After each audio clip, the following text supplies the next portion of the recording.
সূরার নাম আরফ। নাম কি বলেন বলেন? এটা হচ্ছে জাহান্নাম আর জান্নাতের মাঝে একটা প্রাচীরের নাম। এখানে জান্নাতি আর জাহান্নামী মানুষদের ভেতরে কথোপকথন হবে। ওয়াবাইনাহুমা হিজাব ওয়া আলাল আরাফি রিজালুন ইয়ারিফুনা কুল্লাম বিসিমাহুম। জান্নাতি আর জাহান্নামী মানুষের মাঝখানে একটা প্রাচীর আল্লাহ বানাবেন। কিছু মানুষকে আল্লাহ ওই জায়গায় দাঁড় করিয়ে রাখবে। জয়পুরহাটবাসী দেখেন তো আপনি ওখানে দাঁড়িয়ে আছেন কিনা? নবীজি প্রশ্ন করলেন, সাহাবীরা তোমরা কি জানো এই প্রাচীরে আল্লাহ কাদেরকে দাঁড় করিয়েছে? বলে না, এই মানুষগুলো তারা যাদেরকে আল্লাহ জান্নাতে দেবে না, এমনকি এই মানুষগুলোকে আল্লাহ জাহান্নামেও দেবে না। সাহাবী আবু দারদা প্রশ্ন করলেন, ইয়া রাসূলুল্লাহ, এই মানুষগুলোকে আল্লাহ জান্নাতে দেবে না কারণ কি? নবীজি বলেন, এদের সব কিছুই ভালো ছিল, কিন্তু মা বাবার সাথে এদের সম্পর্ক খারাপ ছিল। জয়পুরহাটবাসী এটা রেকর্ড হচ্ছে, সারা দুনিয়া চলছে এখন। যত সন্তান আমরা আছি খুব ভালো করে শোনেন, আমরা কিন্তু 100টার প্রায় 90টা সন্তান জাহান্নামের দিকে, জান্নাতে আমরা যেতে পারবো না। একটা কারণে আমার মনে হয় আমাদের সবই ভালো প্রায় আমরা মা বাবার সাথে সম্পর্ক ঠিক রাখতে পারি না। এটা সম্পর্ক ঠিক রাখা এবং তাদের পেছনে খরচ করা, তাদের সেবা করা, সাধ্য মতো তাদের খেদমত করা, এটা আমরা 100 জনের 90টা ছেলে মেয়ে পারছি না। পারি না যে সমস্ত কারণে, তার অন্যতম কারণ হচ্ছে দুইটা। এক নম্বরে, আমাকে আমার মার বাবা ছোটবেলায় এই শিক্ষা দেয়নি যে আল্লাহর পরে তাদের স্থান কি। কথা বলেন এখানে, আল্লাহর পরে যে মা বাবার স্থান, এই শিক্ষা যেখানে দেওয়া হয়, আমাকে সেই শিক্ষা আমার মা বাবা দেয়নি, এই জন্য আমি জানি না যে মা বাবা কি। দুই নম্বরে আমাদের দেশের শিক্ষা ব্যবস্থা যা আছে, সেই শিক্ষা ব্যবস্থায় মা বাবা সম্পর্কে বিস্তারিত আলোচনা নেই। কথা বলেন না কেন? আপনি দেখেন 1 থেকে 5 পর্যন্ত গানের মাস্টার নিয়েছে, শরীর চর্চার মাস্টার নিয়েছে, অথচ একজন আলেম দিয়ে কোরআন হাদিস পড়াবে সেরকম আলেম 1 থেকে 5 পর্যন্ত আজও নেওয়া হয়নি। হ্যাঁ বলেন। যিনি দায়িত্বে আছেন ডক্টর মোহাম্মদ ইউনুস, 2 নবীর নাম আপনার, মোহাম্মদ একটা, ইউনুস একটা, 2 নবীর নাম না? তা আপনি কার ইশারায় চলছেন আমরা জানি না, অন্তত নিজের নামটা তো ঠিক রাখবেন। 2 নবীর নাম নিয়ে বসে আছেন আপনি। 92% মুসলমানের দেশে একটা আলেম নিয়োগ দিতে পারেন না, আর আপনি নাচের মাস্টার নিয়েছেন।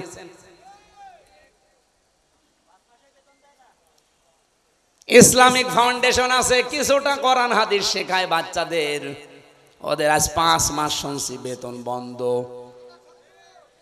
ধর্ম মন্ত্রণালয়ে যিনি আছেন, কি করছেন আপনি? হয় দায়িত্ব সঠিকভাবে পালন করেন, নাই ছেড়ে দেন। বাংলার মুসলমানেরা সব এক হওয়া দরকার এই জায়গায়, দলমত এখানে দেখা যাবে না। সেদিন তারেক জিয়া সাহেবের পিএস অপু সাহেব ঢাকাতে আলেমদেরকে ডাক দিয়েছিল যে এই বিষয়টা আপনারা কি করছেন। গানের মাস্টার নিয়োগ দেয় এই দেশে, শরীর চর্চা করা লাগবে এইটা নিয়োগ দেয়, আর 1 থেকে 5 পর্যন্ত একটা আলেম নিয়োগ দিল না, আপনারা কিছুই করেন না। সুতরাং সবাইকে আজ এক হওয়া লাগবে, জামাত বিএনপি চরমনা এগুলো না, সব মুসলমান এক হন। এই মুহূর্তে দাবি তোলা লাগবে 1 থেকে 5 পর্যন্ত এই দেশে একজন মাওলানা শিক্ষক চাই। এই দাবি করেন কারা দেখে? লিল্লাহি তাকবীর। এই দেখেন তো হাত তোলেনি কে?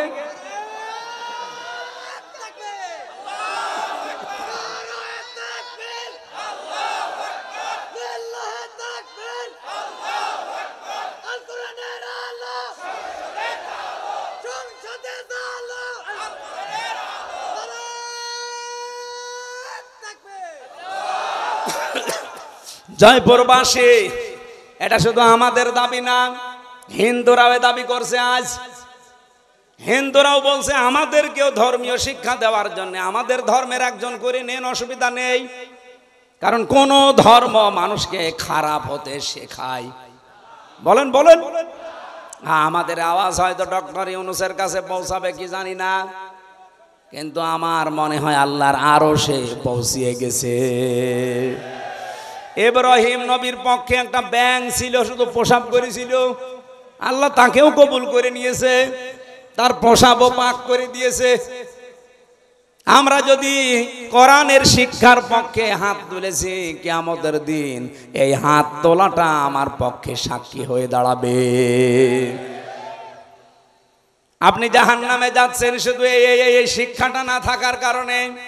আজ 1 থেকে 5 পর্যন্ত পড়ার পরে অনেকে বৃত্তি দিত, আগে 8-এ বৃত্তি দিত, 100 মার্কের কোরআন হাদিস ছিল, কিন্তু এই জালেমা মহিলা আসার পরে 15.5 বছরে সেইটাও তুলে দিয়েছে।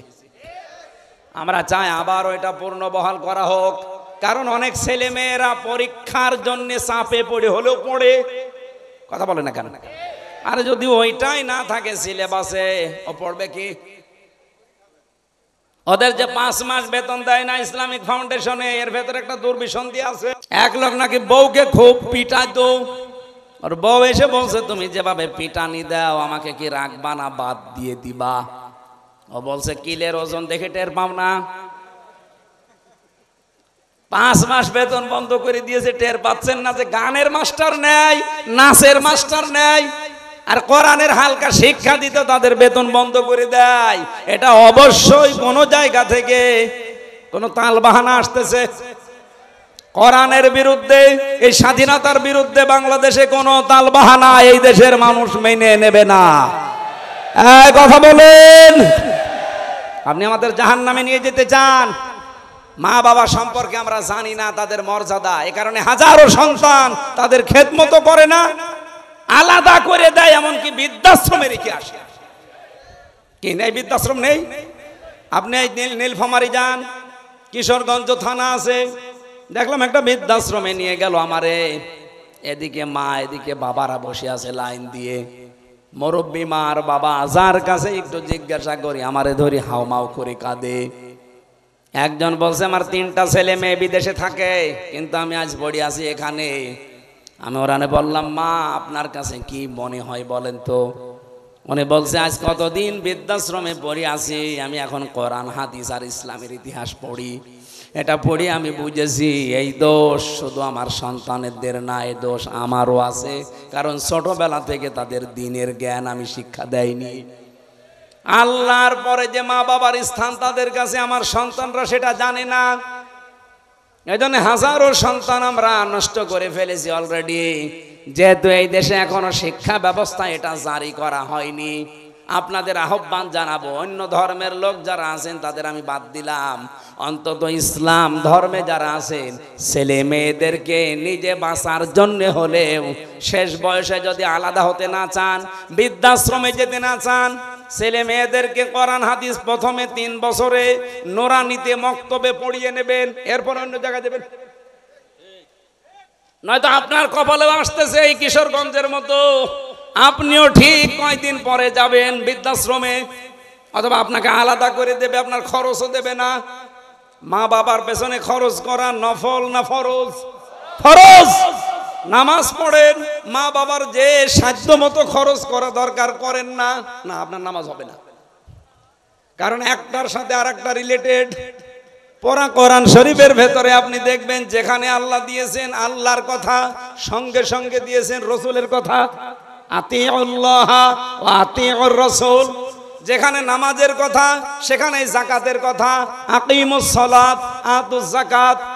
যেখানে আল্লাহর শুকরিয়া আদায়ের কথা সঙ্গে সঙ্গে মা বাবার শুকরিয়া আদায়ের কথা। আনিশ করলি ওয়ালি ওয়ালিদাইকা ইলাইয়াল মাসির। তোমরা আল্লাহর শুকরিয়া আদায় করো আর মা বাবার শুকরিয়া আদায় করো। আল্লাহকে মেনে নিয়েছো কিন্তু মা বাবার শুকরিয়া নেই, তুমি জানো আল্লাহকেও মানো না। বলেন নাউজুবিল্লাহ।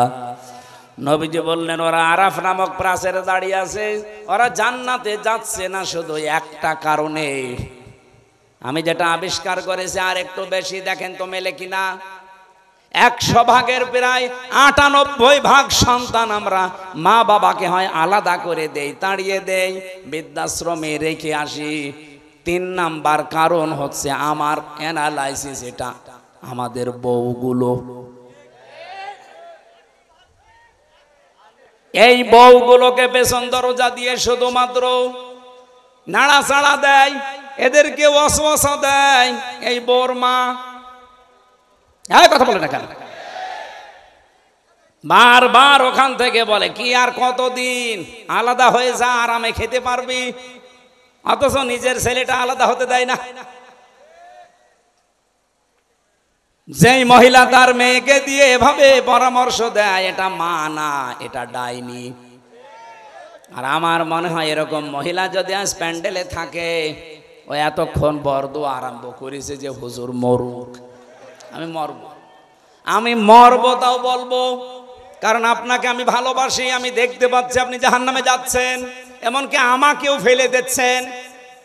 আপনার কারণে আজ হাজারো পরিবারে আমি দেখতে পাই তার সন্তান তার মা বাবার হক আদায় করার মন থাকে, তারপরও পারে না।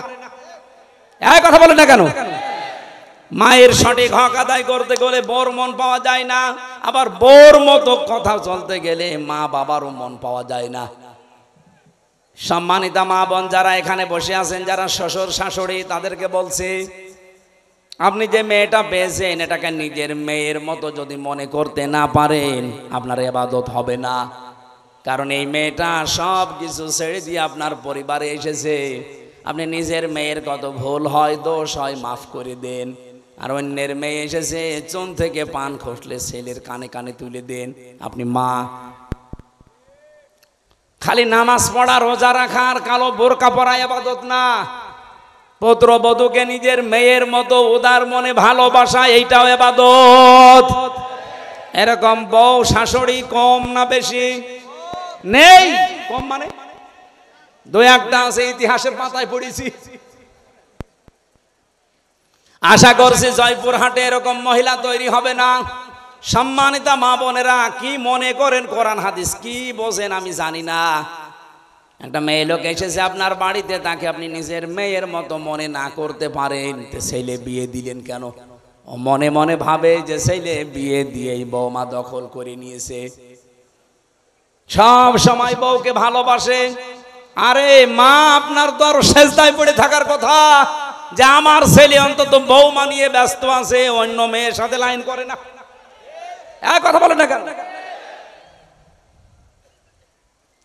সাহাবী প্রশ্ন করলেন, হে নবী, এই মানুষটাকে যে আপনি বললেন যে জাহান্নামও আল্লাহ দেবে না, কারণ কি?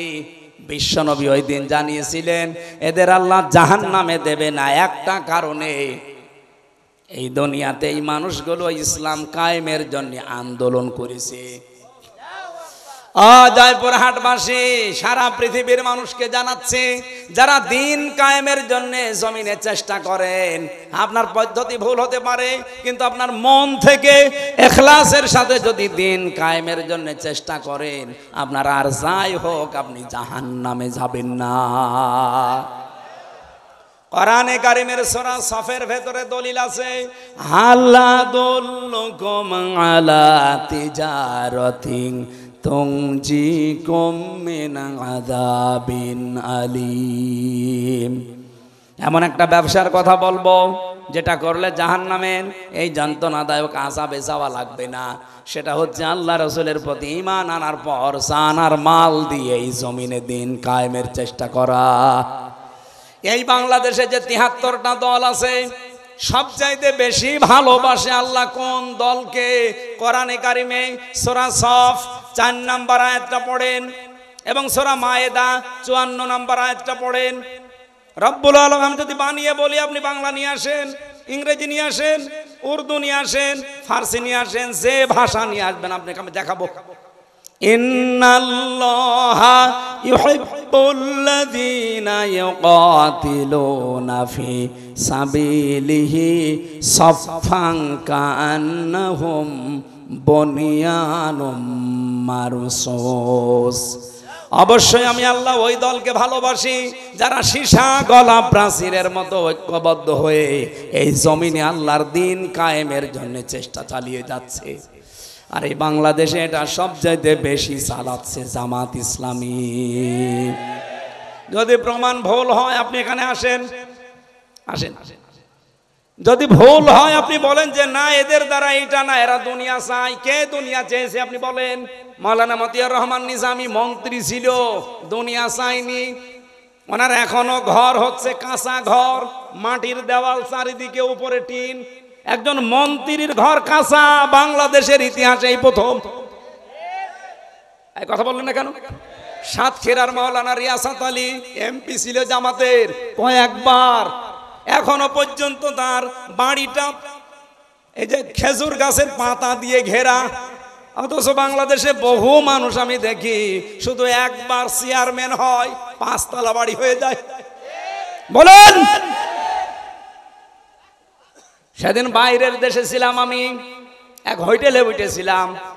ওটা মনে হয় থাইল্যান্ডে না সিঙ্গাপুরে, যে কোনো একটা দেশে হবে, না মালয়েশিয়া। এই দেশগুলোতে যখন ঘুরতে যায়, মাহফিলে যায়, আমারে নিয়ে যায়, হোটেলে তুলে দেয়। হোটেল থেকে নিচে নামলাম, নেমে দেখে 2 জন বসে বসে চা খাচ্ছে আর মুখ নিচু করি আছে। আমি তো হালকা চিনে ফেলেছি যে সালাম দিলাম। আমার সালামের জবাবে তো বলবে যে ওয়ালাইকুম আসসালাম, না বলছে হুজুর আমরা আগেই পালিয়েছি। আরে ভাই, সালামের জবাব হচ্ছে আমরা আগেই পালিয়েছি। একটা কথা হইলো, বলেন তো ওয়ালাইকুম আসসালাম। বলছেন না। কেন আপনি আগেই পালাইলেন কেন? আপনার না 620টা বাড়ি শুনেছি। আল জাজিরা রিপোর্ট দিয়েছে তার বাড়ি হচ্ছে বাংলাদেশ আর বিশ্বে মিলে 620টা। অথচ লোকটা একটা বাড়িতেও থাকতে পারে না, থাকে হোটেলে।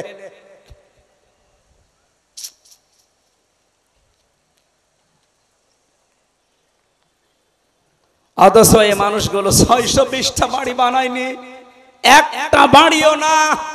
মাটির দেওয়াল। একজন মন্ত্রী, একজন এমপি, আরে মেম্বার না, চেয়ারম্যান না ইউনিয়ন পরিষদের, উপজেলা চেয়ারম্যান না, মেয়র না, একজন মন্ত্রী। আপনি চিন্তা করতে পারেন? আমি তো কোরআনের সাথে মিলিয়ে দেখছি যে মিলে যায় এদের জীবন। এদের 18টা এমপি ছিল, 1 টাকার দুর্নীতি পায়নি। বাতিলরা চেষ্টা করেনি, অণুবীক্ষণ যন্ত্র লাগিয়ে রেখেছে, 1 টাকাও পায়নি দুর্নীতি। 250-এর উপরে উপজেলা চেয়ারম্যান ছিল, 1 টাকা দুর্নীতি পায়নি। 1000-এর উপরে ইউনিয়ন চেয়ারম্যান ছিল, পায়নি। 1500-এর উপরে মেম্বার ছিল সারা বাংলাদেশে, 1 টাকা দুর্নীতি পাওয়া যায়নি। এর চাইতে আবার কি প্রমাণ দেওয়া লাগবে আপনাদের? এর চাইতেও যদি ভালো মানুষ দেখতে চান, আমার মনে হয় আপনাদের ফেরেশতা জিবরাইল ছাড়া সম্ভব না। এর চাইতে ভালো মানুষ দেখা সম্ভব না জিবরাইল ফেরেশতা ছাড়া।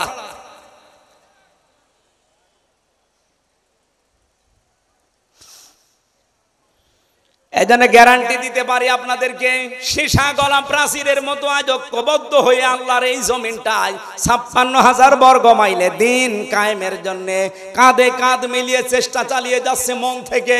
তার প্রমাণ এই 1 বছর 1 মাস বাংলাদেশ জামাত ইসলামী, ইসলামী ছাত্র শিবির, ইসলামী ছাত্রী সংস্থা।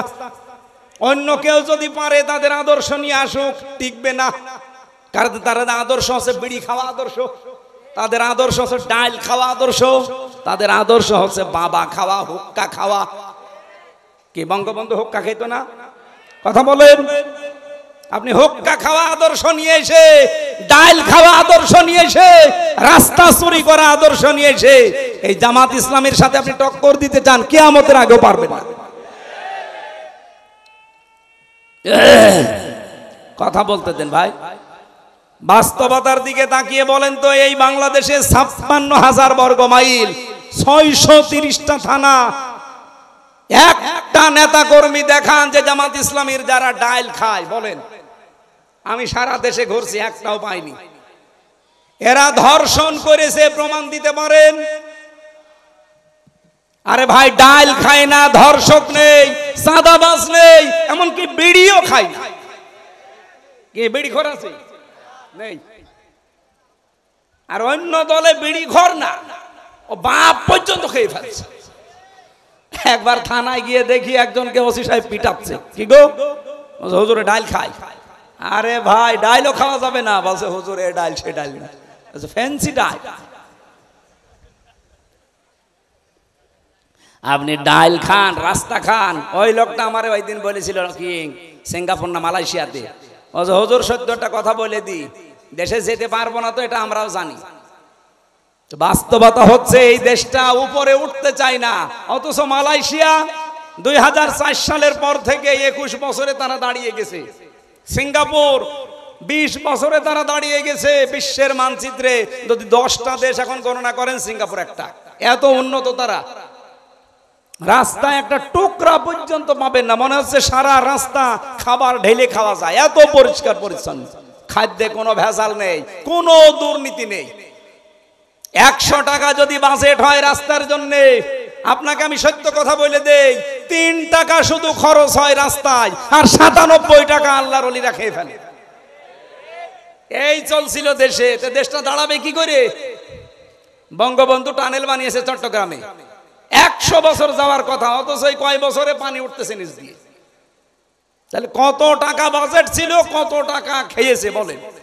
ওর নিজের হিসাব অনুযায়ী 100 টাকা বাজেট হলে 3 টাকা খরচ হয়, 97 টাকা খেয়ে ফেলে।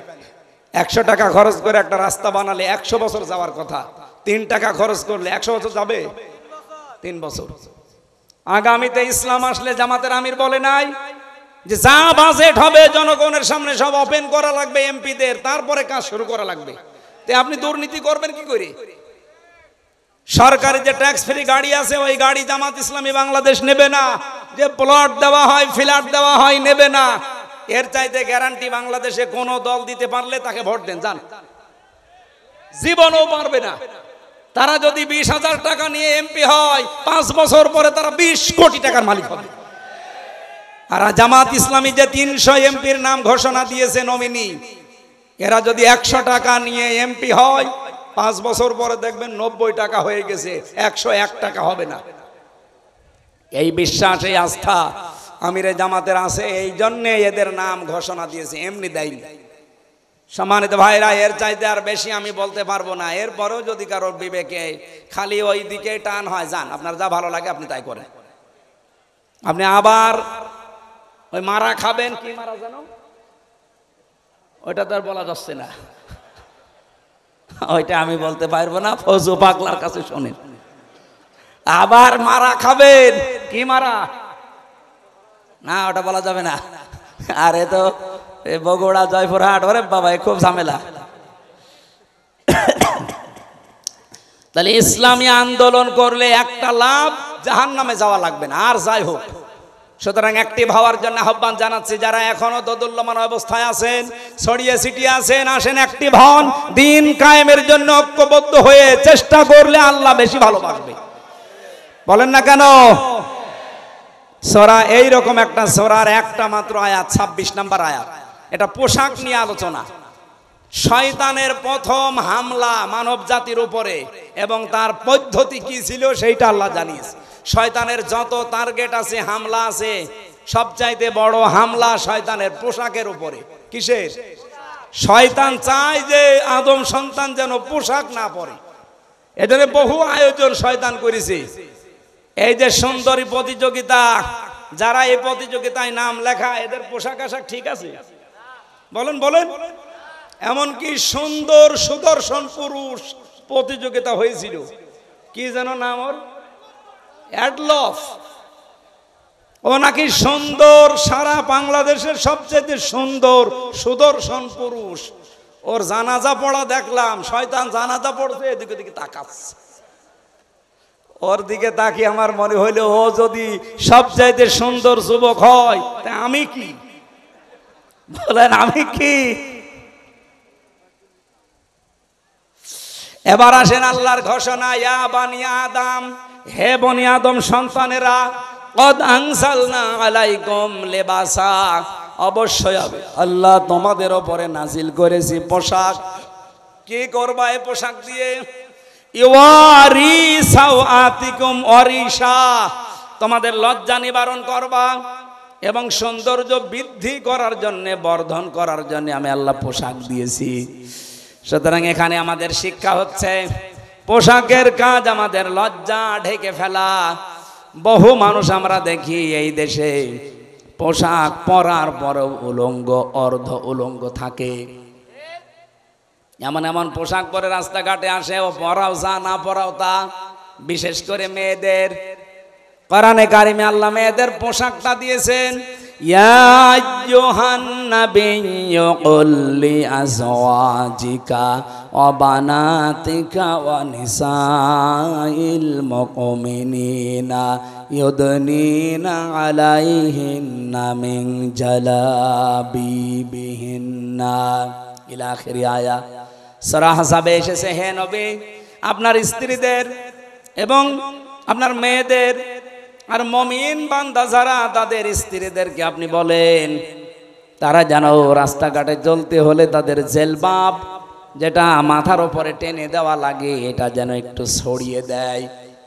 সম্মানিত মা বোনেরা, যখন আপনারা বালেগ হবেন এই সময় থেকে আপনার পোশাকটা, যেহেতু নামাজ আর রোজা ফরজ হয়ে যায়, একজন মেয়ে যখন বালেগা হয়ে যায় তখন, মেয়েরা যারা এসেছেন এই মাসলাটা ভালো করে শুনবেন। আপনার মেয়ে যখন বালেগা হবে, যখন তার শরীর খারাপ হবে, এটা 12 বছর, 13 বছর, 14 বছর, 15 বছরে হতে পারে। যখন হয় আপনার স্বামীকে টাচ দিয়ে রাখবেন যে তোমার মেয়ের অবস্থা কিন্তু এই, তার মানে যখন শরীর খারাপ হয়ে গেছে ওই দিনের পর থেকে তার নামাজ এবং রোজা ফরজ। আপনার স্বামী যদি এই বিষয়টা না জেনে তাকে তাকিদ না দেয়, আপনার স্বামীর গোনা হবে না, কারণ ও তো জানে না। এই জন্য তাকে টাচ দিয়ে জানিয়ে রাখবেন। ওই দিনের পর থেকে যতদিন আপনার আন্ডারে থাকবে, বিয়ে না হবে এ পর্যন্ত ও যেন ফরজ নামাজ, ফরজ রোজা বাদ দিতে না পারে। কথা বলেন ঠিক কিনা? কারণ অনেক মেয়ে লোক উদাসীন, কিছু মনে করে না, জানেও না, লজ্জার খাতিরে বলতে চাই না। শেষ পর্যন্ত মেয়ের যে নামাজ ফরজ, রোজা ফরজ, রাখে না, পড়ে না, কিছুই বলে না। এরপর থেকে আপনার এই মেয়ের জন্য, এই প্রাপ্তা বয়স্কা মেয়ের জন্য এমন একটা ঘোমটা বলেন, জেলবাব বলেন, এমন একটা হিসাব বলেন, এটা ছড়িয়ে দেওয়া দরকার, যেটার দ্বারা তার মাথার চুল, মুখমণ্ডল, চোখ দুইটা বাদ দিয়ে পুরা শরীর ঢেকে রাখা, এটা আজিমাত। আর মুখ খোলা, হাতের কবজি খোলা, এটা রুকসাত। আপনি এমন একটা পোশাক তার জন্য আলাদাভাবে বানিয়ে দেবেন, অন্তত বাইরে যাবার সময় ওই পোশাকটা পরলে তার মাথা, এমনকি তার শরীরের অর্ধেক পর্যন্ত যেন ঢেকে যায়, বাকি শরীর অন্য পোশাক দিয়ে সে ঢাকবে। এটা কি বলেন তো, ফরজ না নফল? ফরজ। এই ফরজটা না থাকার কারণে আজ জেনা বাড়ে, ব্যভিচার বাড়ে, চোখের জেনা, হাতের জেনা, মনের জেনা, এমনকি পরকীয়া প্রেম করে অনেকে 3-4 সন্তানের মা ভাগিয়ে নিয়ে চলে যায়। এই একটা মাত্র কারণ। পর্দা যদি আমরা সত্যিই মেনে চলতে পারতাম, আল্লাহর কসম এই দেশে এত ধর্ষণের ঘটনা ঘটতো না। সব চাইতে বড় বিষয়, যদি আইন থাকতো, পর্দা যদি না থাকার পরও যদি আইন থাকতো, আইনের প্রয়োগ থাকতো। আমি বাইরের দেশে দেখেছি, সেখানে পর্দার বিধান নেই, কিন্তু আইন আছে, প্রয়োগ আছে। বিভিন্ন জাতির মানুষেরা মালয়েশিয়া, সিঙ্গাপুরে বাস করছে, কিন্তু প্রকাশ্যে কোনো ঘটনা আমি দেখিনি। হাফ প্যান্ট পরে মেয়েরা চলে যাচ্ছে সামনে দিয়ে। আপনি যদি এক নজর তাকানোর পরে আর এক নজর তাকান, মেয়েটা যদি পুলিশের কাছে কমপ্লেন করে, আপনার খবর আছে। তা আমাদের দেশে এরকম না। এই দেশে যদি সত্যি আইনটাও থাকতো, ইসলাম থাকলে তো সোনায় সোহাগা। যদি আইনটা থাকতো আর প্রয়োগ থাকতো, আমরা যারা ইফটিজিং করি, উল্টা পাল্টা কাজে আজ যারা লিপ্ত হয়, ধর্ষণের মতো, ব্যভিচারের মতো, পুরুষ মানুষের আমার মনে হয় স্বপ্ন দোষ বন্ধ হয়ে যেত। এই জন্য আইন সামনে যদি আমরা ইসলাম নিয়ে আসতে পারি, পোশাকের এই আইন, যে যার ধর্ম মতো পোশাক মেনে চলবে। কোরআনে কারিমের যে নির্দেশনা দেওয়া আছে, যতটুকু আছে মেয়েদের উপরে, মুসলিম মেয়েদের উপরে, এটা প্রয়োগ করতে পারলে এর পেট থেকে আপনি দেখবেন আল্লাহওয়ালা সন্তান আল্লাহ উপহার দিচ্ছে। আব্দুল কাদের জেলানি যেই মায়ের পেটে এসেছিল, মায়ের পেট কি খোলা ছিল? বলেন বলেন। যারা দোয়া চান আমার কাছে যে হুজুর দোয়া করেন ছেলে যেন আব্দুল কাদের জেলানি হয়, এমনি হবে? আব্দুল কাদের জেলানির মায়ের মতো মা তৈরি করেন আগে। রিসা, রিসা মানে সৌন্দর্য বর্ধন করা পোশাক। হ্যাঁ, মেয়েরা এই পোশাক পরতে পারবে, এটা শুধুমাত্র তার স্বামীর জন্য।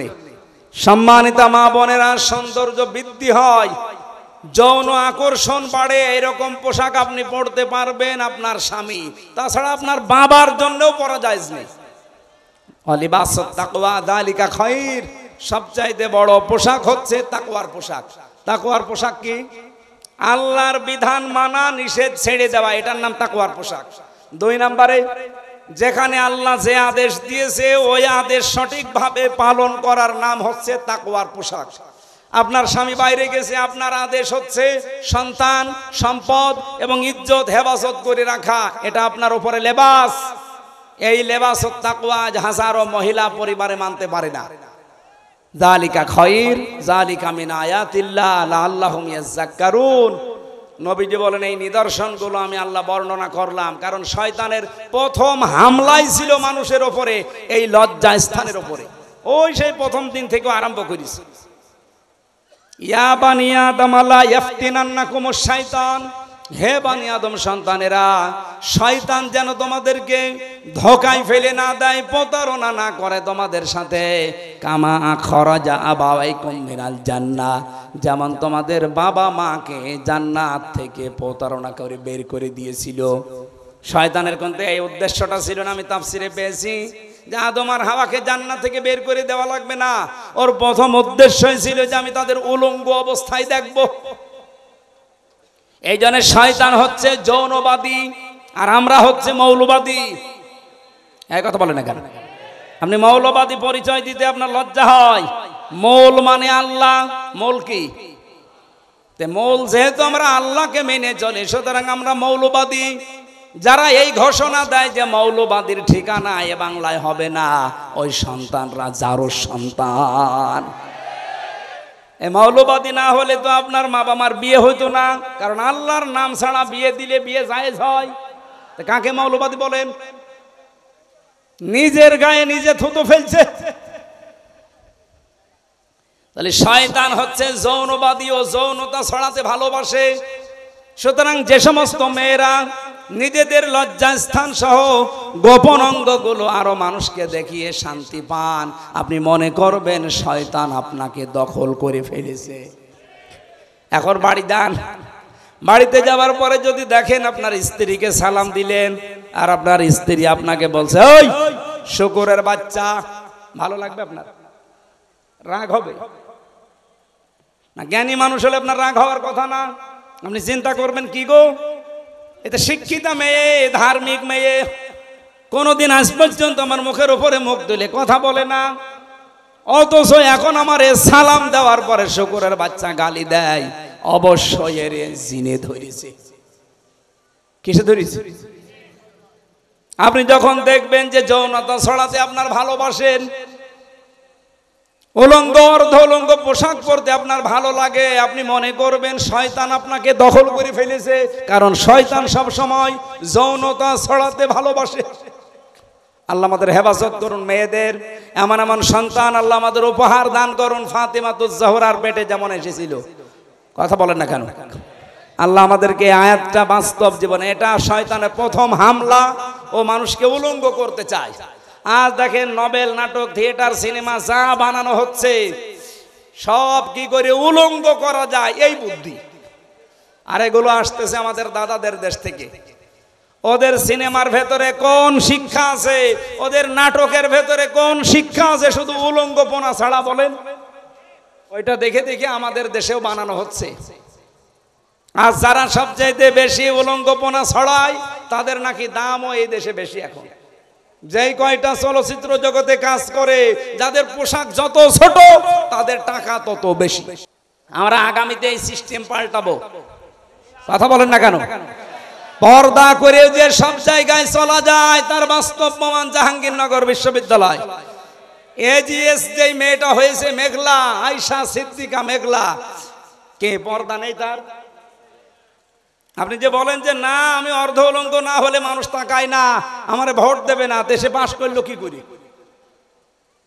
এই পরিবেশ তো এখনো জাহিলি যুগে আছি। ইসলাম আসতে দেন, এই বাংলাদেশকে আমরা মিনি জান্নাত বানাবো ইনশাআল্লাহ। রব্বুল আলামিন বলেন হাদা বায়ানুল লিন্নাসি ওয়া হুদাও ওয়া মাউইযাতুল লিল মুত্তাকিন। এই একটা বায়ান, একটা বক্তব্য আমি মানুষের জন্য দিয়েছি। জয়পুরহাটবাসী বলেন তো কোরআনের বক্তব্য আল্লাহ দিয়েছেন কাদের জন্য? মানুষের। বলেন বলেন। আমিও এই পর্যন্ত জানি মানুষের জন্য আল্লাহ তার পরা কোরআনে বক্তব্য দিলেন, কিন্তু কোন মানুষ? এটা জীবিত মানুষ হওয়া লাগবে, মরা মানুষের জন্য আল্লাহ বক্তব্য দেয়নি। অথচ বাংলাদেশে বলেন তো এই 15.5 বছর যে অবস্থা গেল, জীবিত মানুষদেরকে আল্লাহর বক্তব্য শোনানো বড় কঠিন হয়ে পড়েছিল। ওরা বলতো আমাদেরকে আপনি কোরআন পড়বেন, কোরআন অসুবিধা নেই, আমার বাবা মরে গেছে পড়েন। আরে ভাই আপনার বাবা তো মরেই গেছে, এখন আমি পড়ে করব কি?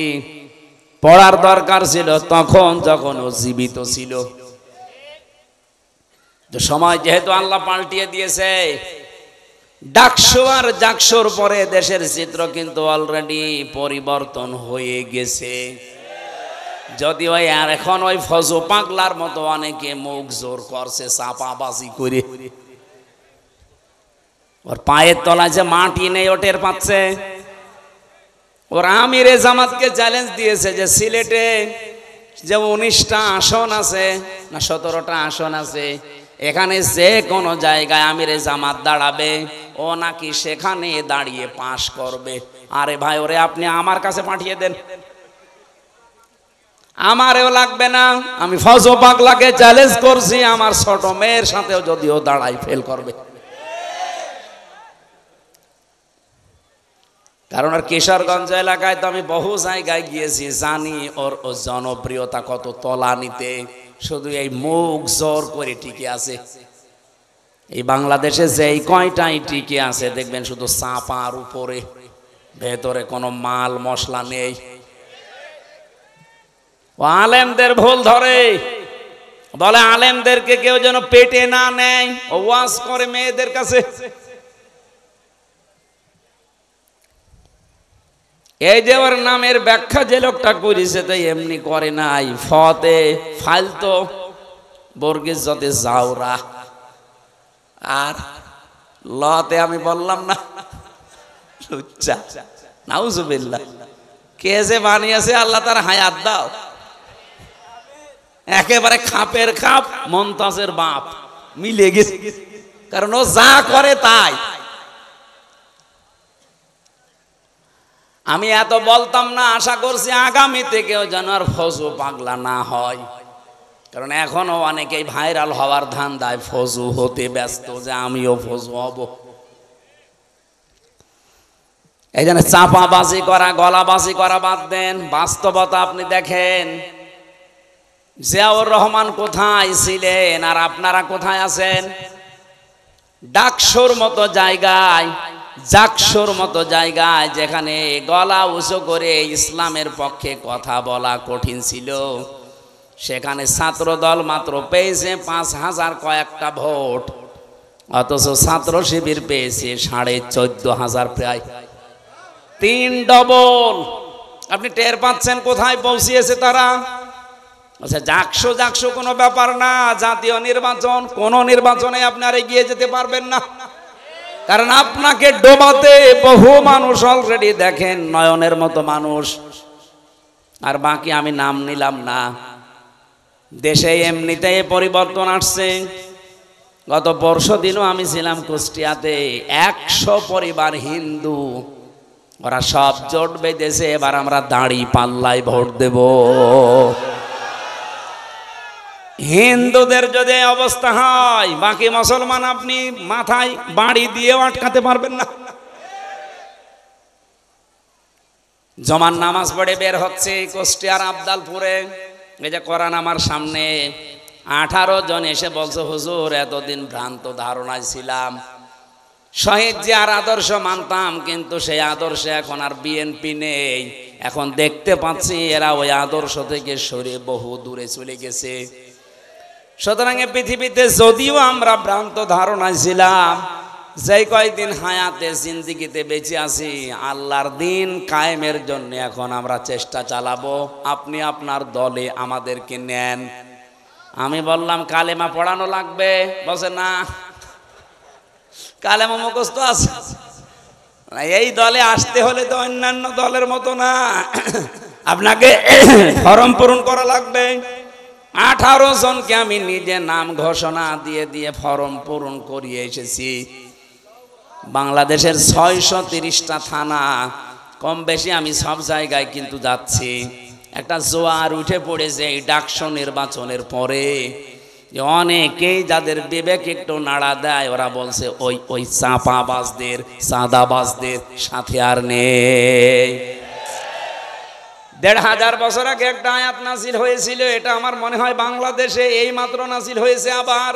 ওয়ারাইতান নাসা ইয়াদখুলুনা ফি দীনিল্লাহি আফওয়াজা। হে নবী, আল্লাহর সাহায্য আর বিজয় যখন আসবে, আপনি দেখতে পাবেন দলে দলে পালে পালে মানুষ ইসলামে প্রবেশ করছে। আজ বাংলাদেশের অনেকেই মনে করে ইসলাম মানেই এদেশে কায়েম করার মতো শক্তি রাখে জামাত ইসলামী। আমি আজকে আসার সময় একটা আয়াতের ব্যাখ্যা পড়ছিলাম, একটু মিলান তো দেখেন কোন দলে মেলে। সূরা মুজাদালার শেষের আয়াত, লা তাজিদু কওমান ইউমিনুনা বিল্লাহি ওয়াল ইয়াউমিল আখির ইয়াওয়াদুনা মান হাদ্দাল্লাহা ওয়া রাসূলাহু ওয়ালাউ কানু আবাআহুম আও আবনাআহুম আও ইখওয়ানাহুম আও আশীরাতাহুম উলাইকা কাতাবা ফি কুলুবিহিমুল ঈমান ওয়া আইয়াদাহুম বিরূহিম মিন ইলা আখিরি আয়া। এই ভালো করে শুনবেন, যেহেতু কথাটা কোরআনের, কোনো ভেজাল আছে? আমি শুধু বাংলায় অ্যাডভার্টাইজ করছি, তাছাড়া আমারও বাবার কথা না। আল্লাহ পাক বলেন লা তাজিদু কওমান ইউমিনুনা বিল্লাহি ওয়াল ইয়াউমিল আখির, আপনি দেখতেই পাবেন না এমন ব্যক্তিকে, এমন দলকে, এমন জাতিকে যারা আল্লাহ এবং কিয়ামতে বিশ্বাস করে, যে মানুষগুলো পৃথিবীতে আল্লাহ রাসূলের শত্রু, আপনি জীবনেও দেখবেন না তারা তাদেরকে আপন মনে করে, বন্ধু মনে করে, ভালোবাসে মন থেকে। যদিও সেটা তার বাবা হয়, যদিও সেটা তার দাদা হয়, যদিও তার ভাই হয়, তার আত্মীয় স্বজন, স্ত্রী, সন্তান এগুলো হয়। কারণ কি, আল্লাহ পাক এই মানুষগুলোর অন্তরের ভেতরে ঈমান বদ্ধমূল করে দিয়েছেন এবং ফেরেশতাদের দ্বারা তাদেরকে আল্লাহ শক্তিশালী করে দিয়েছেন। আমি সারা দেশের সাথে আয়াতটা মিলিয়ে দেখলাম, এই আয়াত 100 ভাগ এখন মিলে যাচ্ছে জামাত ইসলামী বাংলাদেশের সাথে। ইয়াদখিলুহুম জান্নাত, আল্লাহ তাদেরকে প্রবেশ করাবেন এমন একটা বাগানে, তাজরি মিন তাহতিহাল আনহারু খালিদিনা ফিহা উলাইকা হিজবুল্লাহ আলা ইন্না হিজবাল্লাহি হুমুল মুফলিহুন। রব্বুল আলামিন তাদের পরিচয় দিতে দিতে বললেন তাদেরকে আমি বাগানে প্রবেশ করাবো, এমন একটা বাগান যার তলদেশ দিয়ে নদী আর নহর প্রবাহমান থাকবে, তার মানে জান্নাত। এখানে একটা প্রশ্ন আছে আমার, আপনারা শুনতেছেন?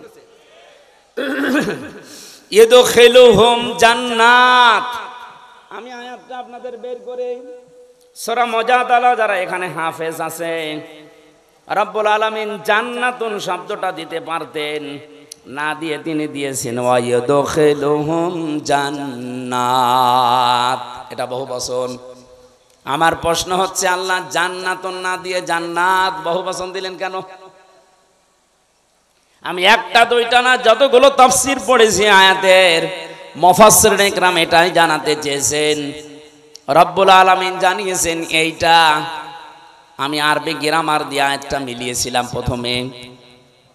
পৃথিবীতে যত ভাষা আছে প্রায় আমার জানা মতে ৪৫০০০ ভাষায় দুনিয়ায় আছে। কত? ৪৫০০০-এর উপরে মানুষ কথা বলে বিভিন্ন ভাষায়। আপনি মালয়েশিয়াতে যাবেন, ১২০টা দেশের ছেলে মেয়েরা সেখানে লেখাপড়া করছে, মালয়েশিয়া ইন্টারন্যাশনাল ইসলামিক ইউনিভার্সিটিতে। আমি ঘুরছিলাম ভেতরে, বন্ধুদের জিজ্ঞাসা করলাম এখানে কতটা দেশের ছেলে মেয়েরা আছে, বলছে ১২০টা দেশের ছেলে মেয়েরা আছে। এখানে ভাষায় কথা বলে, যে যার ভাষা, যদিও আন্তর্জাতিক ভাষা সেখানে ইংরেজিতে বলা লাগে। আপনি বলেন ১২০টা দেশের ভাষায় কথা বলছে সেখানে, খালি এক জায়গায়। আমরা ইতিহাস পড়ে জানতে পেরেছি এই পৃথিবীতে এখন ২৫৭টা দেশ আছে, ৪৫০০০ ভাষায় মানুষ কথা বলে। আরবি ভাষাতে শুধু এক বচন, দ্বিবচন, বহু বচন পাবেন। অন্যান্য ভাষার অধিকাংশ জায়গায় আপনি এক বচন আর বহু বচন পাবেন। আমি যে শব্দটা নিয়ে আরম্ভ করেছিলাম, এদিকে আপনাদের মন আছে নাকি দেখি তো, কি বলেন তো? হ্যাঁ, জান্নাত। হ্যাঁ, এই তো অ্যাক্টিভ হয়ে থাকবেন। যেহেতু এক বচনের পরে আরবিতে দ্বিবচন আছে, তারপরে বহু বচন আছে। আল্লাহ জান্নাতুন না দিয়ে, মাসকানুন না দিয়ে জান্নাত দিয়েছেন, মাসাকিন দিয়েছেন। মুফাসসিরিন ইকরাম বোঝাতে চেয়েছেন, রব্বুল আলামিন যদি কারো অন্তরে ঈমান বদ্ধমূল করে দেয়, তাকে যদি ফেরেশতাদের দিয়ে শক্তিশালী বানায়, তাকে এমন জান্নাতে প্রবেশ করাবে, সেই জান্নাত কম পক্ষে ৩টা। এখানে আল্লাহ যেহেতু বহু বচন দিয়েছেন, আর ২টা হলে বহু বচন হয় না, দ্বিবচন হয়। ৩টা হলে কম পক্ষে বহু বচন হয়। কি কথা বলেন না কেন? তার মানে এই দেশে আমরা সত্যি যারা আল্লাহ এবং কিয়ামতে বিশ্বাস করি, যাদের কাছে বাবা মা, স্ত্রী, সন্তান, ভাই ভগ্গরের চাইতে আল্লাহর দিন বেশি প্রিয়, একামতে দিনের কাজ করাকে আমরা বেশি প্রিয়, বেশি ভালোবাসার মনে করি, আমাদের অন্তরে আল্লাহ এমন ঈমান বদ্ধমূল করে দিয়েছে যেটা লাঠি মেরেও আপনি সরাতে পারবেন না। ১৫.৫ বছর তার প্রমাণ। অনেককে ফাঁসি দিয়েও সরাতে পারে নাই। এই কথা বলেন না কেন? আমি তো নিজে জেলখানায় শুনেছি। একজন কারারক্ষী ছিল কুতুবউদ্দিন, এটা তার কাছেও যাবে, রেকর্ড হচ্ছে। ওর বাড়ি হচ্ছে রাজবাড়িতে। গভীর রাতে, রাত ১২টার পরে ডিউটিতে এসেছে। আমি তখন কোরআন পড়ছিলাম, যেহেতু আমি ফাঁসির কন্ডেম সেলের ভেতরে, আমার কাছে কেউ আসে না। উনি এসে আমারে বলছে, হামজা ভাই একটা কথা বলি, আমি এখনো পর্যন্ত একটা বিষয় পরিষ্কার হতে পারি নাই। কি বিষয়? যেদিন শহীদ মীর কাশেম আলী রহমতুল্লাহ আলাইহি তাকে ফাঁসি দেয়, সেদিন আমি তার ডিউটিতে ছিলাম। সন্ধ্যার সময় এসে বললাম যে স্যার, আপনার রাত 10টায় ফাঁসি, আপনি রেডি হন। উনি আমারে বলছে, কুতুব ভাই এখন বাজে কয়টা? এখন বাজে তো 7:30। এখনো পর্যন্ত প্রায় 2.5-3 ঘন্টা সময় আছে। এত সময় আমি কি করব? আমি একটু ঘুমিয়ে গেলাম। তুমি আমার আধা ঘন্টা আগে ডাক দিও, আমি 2 রাকাত নামাজ পড়ে মঞ্চে, ফাঁসির মঞ্চে চলে যাব। এই সেলাই বসো।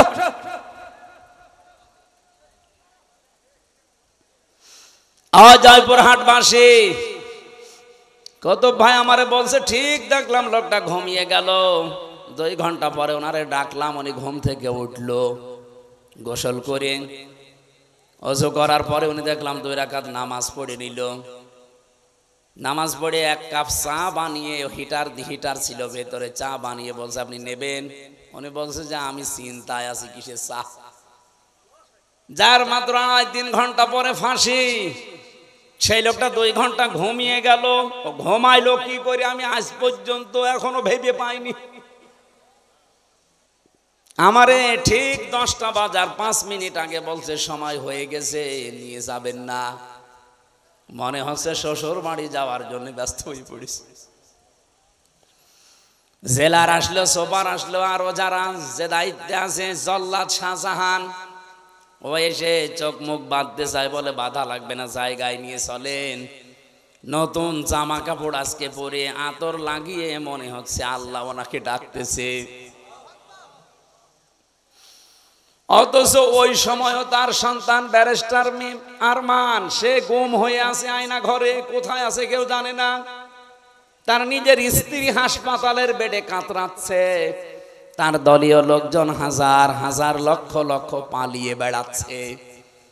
বলেন তো এই কঠিন মুহূর্তে মাত্র 3 ঘন্টা পরে যার মৃত্যু হয়ে যাবে, 2 ঘন্টা ঘুম আসার কথা আপনি সহজে বলে ফেললেন। এত সহজ বিষয় না। এটার সম্মুখীন হলে আপনি টের পেতেন যে বাস্তবতা কত কঠিন। আপনাকে যদি আমি এখনই গ্যারান্টি দেই যে আপনি 1 মাস পরে মরে যাবেন এমনিতেই, আমার মনে হয় আপনি 1 মাস যাওয়া লাগবে না, কালকেই মরে যাবেন, টেনশনেই মরে যাবেন। অথচ লোকটার মাত্র 2.5 ঘন্টা বাকি আছে ফাঁসি হতে, 2 ঘন্টা ঘুমিয়েছে ভালোভাবে। আমি ওনারে বলেছিলাম, কারারক্ষী কুতুব ভাই, আপনি এখনো পর্যন্ত বুঝতে পারেননি, আমি বুঝে ফেলেছি।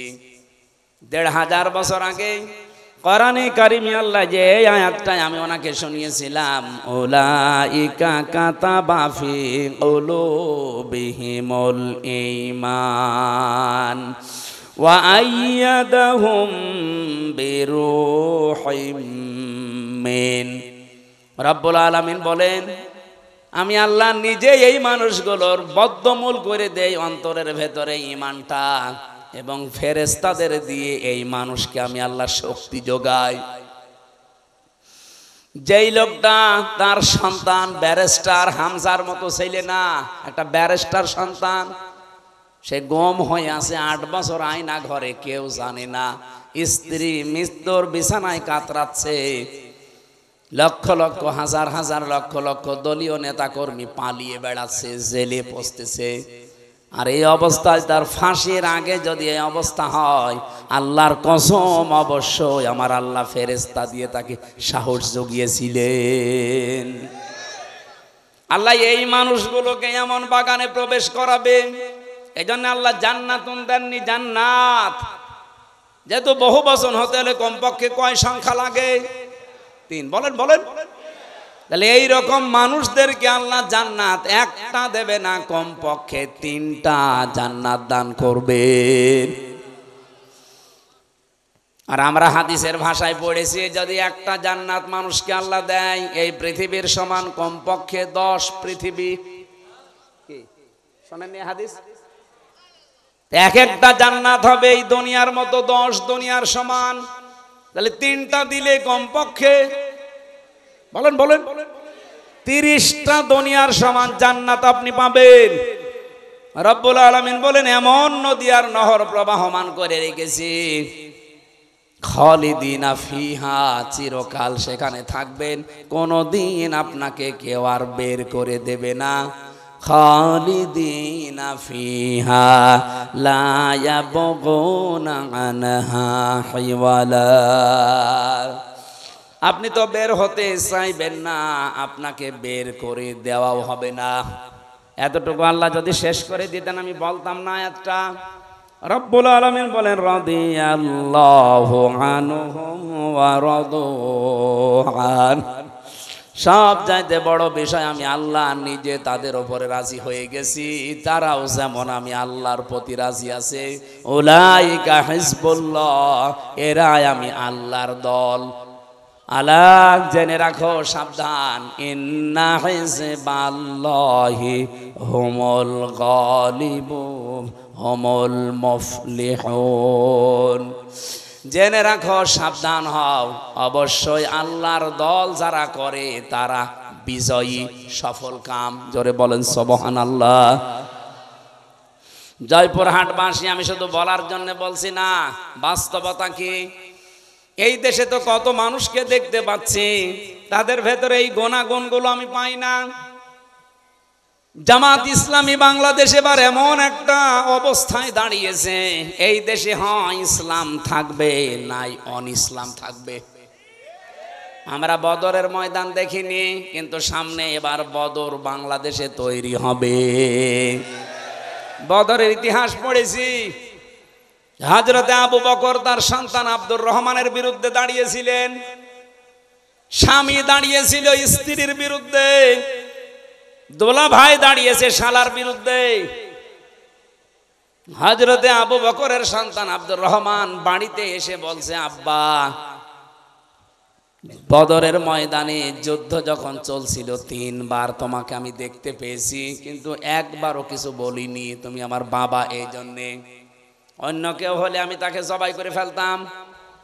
হযরতে আবু বকর বলে, সন্তান, 3 বার আমাকে দেখার পরও তোমার কিছু মনে হয়নি, তুমি আমাকে ছেড়ে দিয়েছো বাবা বলে।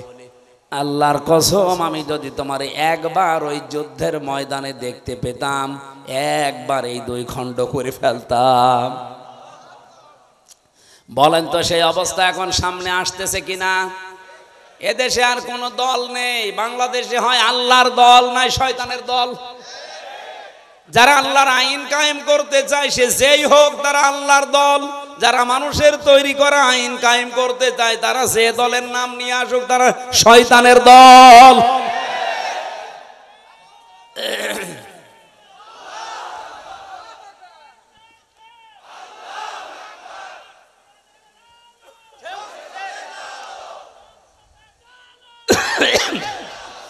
সুসংবাদ শোনাচ্ছে, কাতাবাল্লাহু লা গালিবান্না আনা ওয়া রুসুলি ইন্নাল্লাহা কাবিয়্যুন আজিজ। আল্লাহ পাক বলেন, আমি লিখে দিয়েছি, আমি সই করে স্বাক্ষর করে দিয়েছি যে আমি আল্লাহ এবং আমার রাসূল যারা, তাদের আমি বিজয়ী করব, তারা বিজয়ী হবেই। এ গ্যারান্টি কার? এই জন্য চর্ম চোখে যদিও উল্টা পাল্টা কিছু দেখেন, এগুলো সব মরিচিকা। সর্বশেষ বিজয়ী হওয়া আমার আল্লাহ এবং রসুলের দায়িত্ব। যেহেতু রসুল নেই, এই জন্য আল্লাহ রসুলই বহু বচন দিয়েছেন। আল্লাহ বলেন, আমি লিখে দিয়েছি বিজয়ী হওয়া। লা আগলিবান্না লামে তাকিদ নুনে সাকিলা।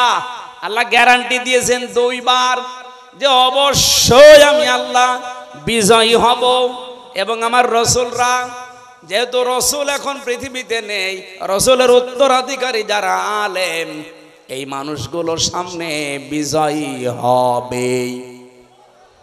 এই জন্য অনেকেই চিন্তা ভাবনা এখনো আছেন যে না জানি যদি এবার পাস না হয় তাহলে আমার ইমামতি থাকবে। তো আপনি ইমামতি নিয়ে আসেন, আর আপনার এই ধারণা কেন তৈরি হয় বলেন?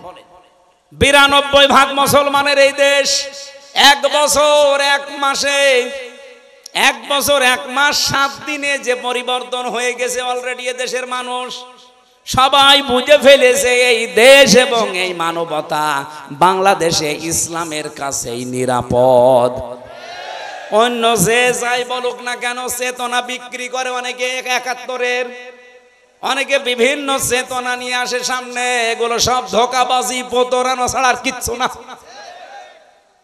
কারণ যারা অন্য মানুষ, এদিকে তাকান, আমি খোলামেলা বলছি, বাংলাদেশ জামাত ইসলামী বাদ দিয়ে বলেন তো যারা আজ রাজনীতি করছে জেনারেল ভাবে, কোন আদর্শ আছে তাদের? তারা যে আদর্শ নিয়ে রাজনীতি করতো সেই মানুষটার উপরেও তারা নেই। আমি নিজে শহীদ জিয়ার নামে দোয়া করতে শুনেছি কাবার ইমামকে।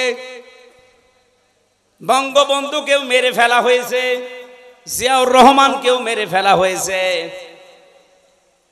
বঙ্গবন্ধুর নাম আজ পর্যন্ত কেউ বলে নাই যে শহীদ বঙ্গবন্ধু, বলেছে? বলে না। কিন্তু শহীদ জিয়াউর রহমান বলে, কারণ তার কাজকর্ম, ভেতরের অবস্থা আমি জানি না, কিন্তু বাহ্যিক কাজকর্ম, অ্যাক্টিভিটিস তার ইসলামের পক্ষে ছিল, ভারতের বিপক্ষে ছিল।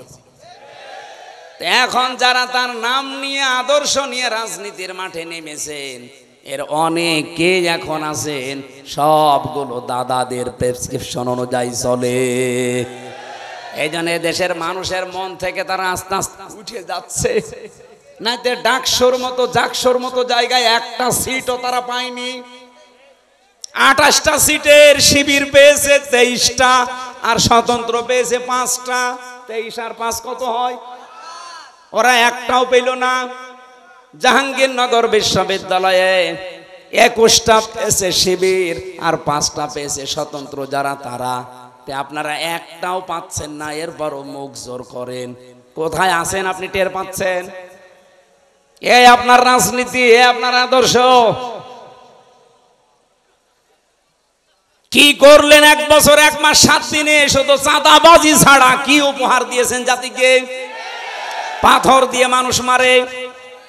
কথা বলেন না কেন? আজকেও না কালকে দেখলাম ফরিদপুরে একজনের ঠ্যাঙের উপরে হাতুড়ি দিয়ে মেরে ঠ্যাং ভেঙে দিচ্ছে, চাঁদা দেয়নি এই কারণে। এই একটা কথা হলো? মানুষ এখন আর বোকা নেই, আর আগস্টের 5 তারিখের আগেও নেই। মানুষ এখন সচেতন, এ কিন্তু বুঝে ফেলেছে।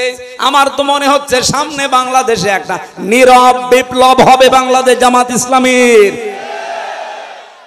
এখনো যদি আপনি সেই ভারত প্রেম নিয়ে থাকেন হাসিনার মতো, আপনিও ডুববেন। আশা করছি আপনারা ফিরে আসবেন। এরপরও যদি কেউ না আসে, সে তার কপালে আগুন লাগাবে। দেখেন না নেপালে কি হয়েছে? পানির ভেতরে মন্ত্রীদের চুবাচ্ছে, খা পানি খা। ভারতে আরম্ভ হয়েছে, ভারতে মোদির বাড়ি ঘর পর্যন্ত এখন আক্রমণ চলছে। হবে 100 ভাগ, কারণ আল্লাহর ঘর মসজিদ ভেঙেছে। বলেন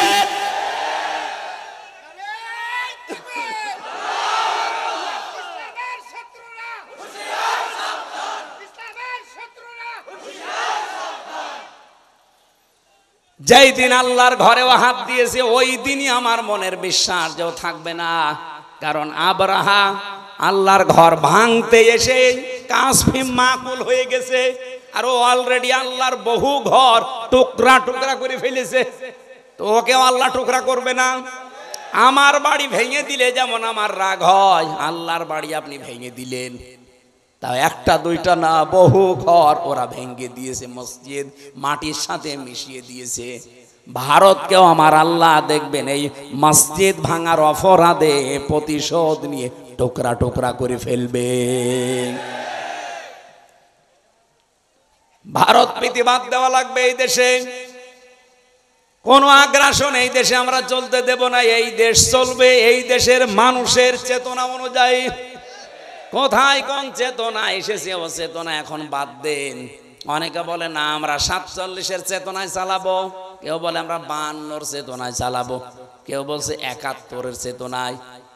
না, আমাদের এই প্রজন্ম, আমরা যারা এখন আছি এদেশ, যারা এই দেশটা এবার আমরা মুক্ত করেছি, আমরা 47 দেখিনি, আমরা 52 দেখিনি, 71 দেখিনি, আমি 24 দেখেছি। বলেন, আমি ওগুলো অস্বীকার করি না। হ্যাঁ, অবশ্যই ওগুলোর মর্যাদা আছে, কিন্তু চেতনা বিক্রি করা বাদ দেওয়া লাগবে। আপনি কোন কারণে এই 54 বছর পরে এসে আমারে আপনি রাজাকার বলবেন? আমার তো জন্মই হয়েছে 92 সালে। এই কথা বলেন না কেন? আমার বাবার বয়স ওই সময় হয়তো 1 বছর বা 6 মাস হতে পারে। কোন কারণে এই ট্যাগ আমার উপরে দিলেন?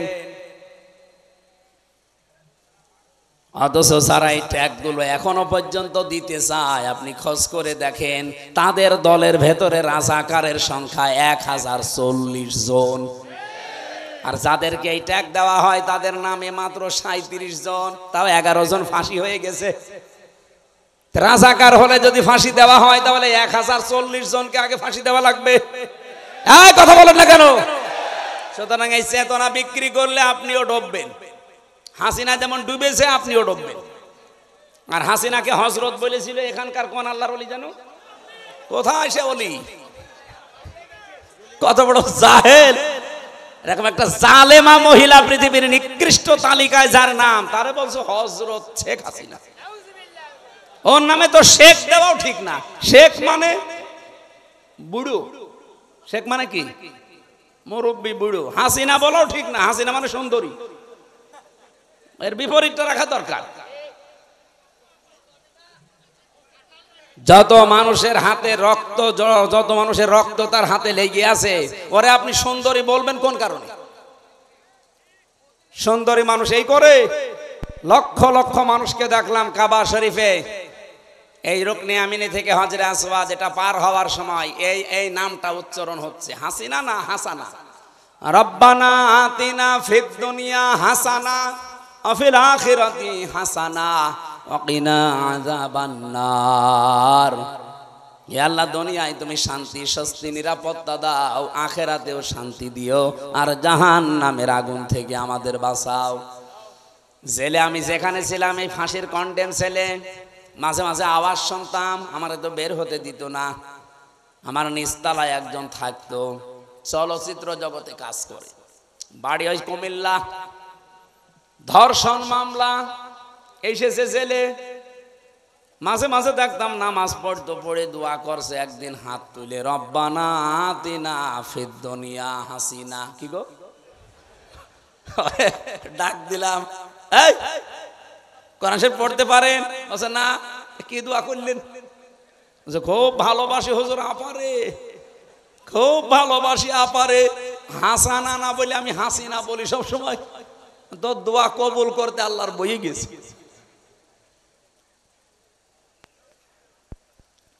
জয়পুরহাটবাসী, যে কথা তুলেছিলাম, আমার এই কথায় আমি ফেরত যাচ্ছি। কোরআনে কারিম এই পৃথিবীতে যেহেতু শুধু মুসলমানদের জন্য আল্লাহ দেয়নি, দুনিয়াতে আমরা মানুষ পাবো, বাচ্চা যারা বিবেচিত আছি, সবার জন্য আজকের এই কোরআন। আল্লাহ পাক বলেন দুইটা জিনিস আছে জীবিত মানুষদের কোরআনে, অবদান, পথ নির্দেশিকা আছে। 2 নম্বরে মাউইজাতুন, উপদেশ আছে। কাদের জন্য? লিল মুত্তাকিন, যারা ভদ্রলোক। সুতরাং আজকের আলোচনায় যারা ভদ্রলোক আল্লাহর কাছে, তাদের কাজ হবে।